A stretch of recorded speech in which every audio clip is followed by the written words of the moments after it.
বন্ধুরা, বর্তমান পৃথিবীতে প্রায় ৮ বিলিয়ন মানুষ রয়েছে, কিন্তু এই ৮ বিলিয়নের মধ্যে এমন কিছু মানুষ আছে যারা এতটাই অদ্ভুত ও বিশেষ আকৃতি নিয়ে জন্মেছে যে তারা সবার থেকে একেবারেই আলাদা। আজ আমরা কথা বলবো পৃথিবীর এমন কিছু স্পেশাল মানুষদের নিয়ে যাদের জন্ম হয়তো কোটিতেও একবার ঘটে না। আজকের ভিডিওটি দেখার পরে আপনার নিজের প্রতি আর কোনো আফসোস থাকবে না। তো চলুন শুরু করা যাক আজকের ইন্টারেস্টিং এপিসোড। বন্ধুরা, প্রথমেই কথা বলবো আমেরিকার মেইন অঙ্গরাজ্যের এক ছোট্ট মেয়ে সম্পর্কে, যার নাম ছিল পেপিন। মানুষ তাকে ডাকতো মারমেইড গার্ল নামে, কারণ ছিল একটি অত্যন্ত বিরল রোগ নিয়ে জন্মেছিলেন যার নাম ছিল মারমেইড সিনড্রোম। জন্মের পর থেকেই ছিল দুটো পা একসাথে জুড়ে ছিল। শুধু তাই নয়, তার একটা কিডনি ঠিকমতো কাজ করতো না এবং পেটের নিচের অনেক অঙ্গই ছিল না। পুরো পৃথিবীতে এই রোগে মাত্র ৩ জন মানুষ বেঁচে ছিলেন। তাদের মধ্যে শিলো ছিল একজন। জন্মের পরে ডাক্তাররা শিলোর বাবা মাকে বলেছিলেন, আপনার মেয়ে হয়তো মাত্র কয়েকদিন বাঁচবে। কিন্তু শিলো ছিল এক সাহসী মেয়ে। মাত্র ২ বছর বয়সে শিলোর প্রথম কিডনি প্রতিস্থাপন করা হয়। তারপর ২ বছর ধরে চলে ডায়ালাইসিস। কিন্তু এত কিছুর পরেও দুঃখজনকভাবে মাত্র ১০ বছর বয়সে নিউমোনিয়ায় আক্রান্ত হয়ে শিলোকে পৃথিবী থেকে বিদায় নিতে হয়। বন্ধুরা, এবার আমরা কথা বলবো অ্যাব্রিগেল ও ব্রিটানি ২ বোন সম্পর্কে। ১৯৯০ সালে আমেরিকার একটি অঙ্গরাজ্যে জন্ম নেয় এই ২ বোন, অ্যাব্রিগেল আর ব্রিটানি। কিন্তু এরা কোনো সাধারণ যমজ বোন নয়। এদের দুটো আলাদা মাথা এবং দুটো আলাদা মস্তিষ্ক, কিন্তু শরীর ছিল একটাই। অ্যাব্রিগেল নিয়ন্ত্রণ করেন ডান হাত ও ডান পা এবং ব্রিটানি নিয়ন্ত্রণ করেন বাম হাত আর বাম পা। এদের হাঁটতে হলে, গাড়ি চালাতে হলে, এমনকি খাবার খেতে হলেও দুইজনকে একসাথে কাজ করতে হয়। শুনতে অবিশ্বাস্য মনে হলেও এই ২ বোনের দৈনন্দিন জীবন ধারণের পদ্ধতি এমনই। তাদের বাবা মাও কখনো হাল ছাড়েননি। তাদেরকে স্কুলে পাঠিয়েছেন এবং পড়াশোনাও করিয়েছেন এবং আজ তারা স্কুলে টিচার হিসাবে কাজ করেন। রূপেশা গেলগি। বন্ধুরা, তুরস্কে জন্ম নেওয়া এই তরুণী বিশ্বের সবচেয়ে লম্বা মহিলা হিসেবে অল রেকর্ড করেছেন। তিনি প্রায় ৭ ফুট লম্বা, কিন্তু তার এই অস্বাভাবিক উচ্চতার পেছনে লুকিয়ে আছে উইবার সিনড্রোম নামের এক বিরল রোগ। এই রোগে আক্রান্ত হলে মানুষ খুব দ্রুত বাড়তে থাকে। ২৪ বছর বয়সী রূপেশা বেশিরভাগ সময় হুইল চেয়ারে বসে থাকেন, কারণ এত লম্বা হওয়ায় তার হাঁটতে কষ্ট হয়। তবে তিনি একটি বিশেষ আকার ফ্রেম নিয়ে হাঁটতে পারেন। বিশ্বের সবচেয়ে লম্বা নারী হওয়ার কারণে তিনি গিনিস ওয়ার্ল্ড রেকর্ড থেকে আনুষ্ঠানিক স্বীকৃতি ও পুরস্কার পেয়েছেন।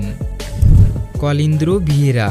বন্ধুরা, ব্রাজিলে জন্ম নেওয়া এই ব্যক্তিটি পৃথিবীর ৮০০ কোটি মানুষের মধ্যে একেবারেই ভিন্ন। এই ব্যক্তিটি জন্মের পর থেকেই তার মাথা ও ঘাড় পিঠের দিকে বাঁকানো, যার কারণে সে পৃথিবীকে উল্টো দিক থেকে দেখে। কলিন্দ্র ভিয়েরার জন্মের পর ডাক্তাররা বলেছিলেন তিনি ২৪ ঘন্টার বেশি বাঁচতে পারবেন না। তবে তার মা চিকিৎসকের পরামর্শ না মেনে সব প্রতিকূলতা উপেক্ষা করে তাকে বড় করছিলেন। ৮ বছর বয়সে তিনি প্রথম হাঁটতে শুরু করেন। এই অদ্ভুত শারীরিক গঠন তাকে আটকে রাখতে পারেনি। সে বর্তমানে একজন সার্টিফাইড অ্যাকাউন্টেন্ট, মানে হিসাবরক্ষক হয়ে কাজ করে। বন্ধুরা, এবার আমরা কথা বলবো এমন একজনকে নিয়ে যার ক্ষমতা সত্যি অবিশ্বাস্য। আমেরিকার শিকাগো শহরে বাস করেন কিম গুডম্যান নামে এই মহিলা। দেখতে একদম সাধারণ, কিন্তু তার একটা বিশেষ ক্ষমতা রয়েছে। তিনি তার চোখ বাহিরে বের করতে পারেন, মানে চোখের কোটর থেকে চোখ প্রায় আধা ইঞ্চি বের করতে পারেন। এটা দেখতে একটু ভয়ঙ্কর লাগলেও এই অসাধারণ ক্ষমতার কারণে কিম বিশ্ব রেকর্ডে নাম লেখাতে পেরেছেন।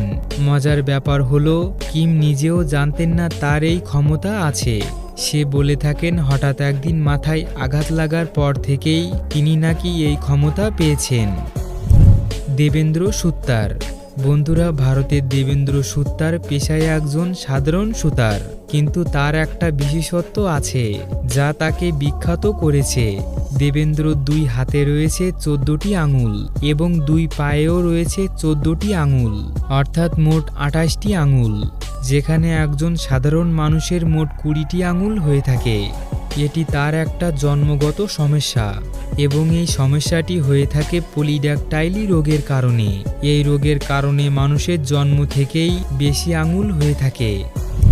বন্ধুরা, এবার আমরা কথা বলবো এমন এক শিশুকে নিয়ে যে পৃথিবীতে এমন অদ্ভুত আকার নিয়ে জন্ম নেওয়া প্রথম মানুষ। ইন্দোনেশিয়ায় জন্ম নেওয়া এই শিশুটি জন্মেছিল মাত্র একটি চোখ নিয়ে এবং তার নাকও ছিল না। ডাক্তাররা আগে কখনো এমন শিশু দেখেননি, যে কারণে তারা ভয় পেয়ে গিয়েছিলেন। জন্মের পর তার ওজন ছিল মাত্র 5 পাউন্ড, অর্থাৎ 2 কেজি 200 গ্রাম। জন্মের পর তাকে দ্রুত অক্সিজেন দেওয়া হয়। চিকিৎসকরা সর্বোচ্চ চেষ্টা করেন তাকে বাঁচানোর, কিন্তু দুঃখজনকভাবে সেই রাতেই শিশুটি মারা যায়। বন্ধুরা, এবার আমরা কথা বলবো এমন একটি শিশুকে নিয়ে যার জন্মই তাকে আলাদা করে দিয়েছিল পৃথিবীর বাকি মানুষদের থেকে। বন্ধুরা, এই ছেলেটির নাম হলো ললিত। জন্মের পর থেকেই তার পুরো শরীর ছিল ঘন লোমে ঢাকা। মুখ, হাত, পা প্রায় সব জায়গাতেই লম্বা চুল ছিল। চিকিৎসা বিজ্ঞানের ভাষায় এই রোগটির নাম হাইপারট্রাইকোসিস। ললিতের মুখে প্রায় 6 সেন্টিমিটার পর্যন্ত লম্বা চুল গজিয়েছিল, যে কারণে তার শ্বাস নিতে কষ্ট হতো। বন্ধুরা, এবার আমরা কথা বলবো নিক লুইস নামে এক মেয়েকে নিয়ে। নিকের জন্ম হয়েছিল যুক্তরাষ্ট্রের মিশিগানে এবং তার বয়স এখন 18 বছর। তবে তার একটি বিশেষ বৈশিষ্ট্য রয়েছে। নিকের জিহ্বা প্রায় 4 ইঞ্চি লম্বা, যা প্রায় 10 সেন্টিমিটার। এটা এতটাই লম্বা যে সে জিহ্বা দিয়ে নিজের কনুই স্পর্শ করতে পারে এবং নাক পর্যন্তও নিয়ে যেতে পারে, এমনকি চোখের কাছেও পৌঁছাতে পারে। নিক তার এই অদ্ভুত ক্ষমতা দেখাতে সোশ্যাল মিডিয়ায় ভিডিও পোস্ট করে থাকে। হারনাম কাউর। বন্ধুরা, হারনাম কাউর বর্তমানে ইংল্যান্ডের একজন মডেল হিসাবে কাজ করে, কিন্তু তার গল্পটা ছিল ভিন্ন। 12 বছর বয়সে তার পলিসিস্টিক ওভারি সিনড্রোম ধরা পড়ে, যেটা একটা হরমোনজনিত সমস্যা, যে কারণে তার মুখ ও শরীরে অতিরিক্ত লোম গজাতে শুরু করে। স্কুল জীবনেও তিনি অনেক উপহাসের শিকার হয়েছিলেন। প্রথম দিকে তিনি দাড়ি শেভ করে নিজেকে লুকানোর চেষ্টা করতেন, কিন্তু একসময় তিনি সিদ্ধান্ত নেন নিজেকে আর লুকাবেন না। তারপর তিনি দাড়ি রাখা শুরু করেন এবং নিজের স্বাভাবিক পরিচয়কে গ্রহণ করেন, আর আজ তিনি আন্তর্জাতিকভাবে পরিচিত একজন মডেল। তো বন্ধুরা, আজ আমরা দেখলাম পৃথিবীর বুকে এমন 10টি অস্বাভাবিক মানুষের গল্প, যাদের কেউ জন্ম থেকেই ভিন্ন, আবার কেউ সমাজের চোখে অস্বাভাবিক, কিন্তু প্রত্যেকেই প্রমাণ করেছে জীবন কখনো শারীরিক গঠনের অজুহাতে থেমে থাকে না।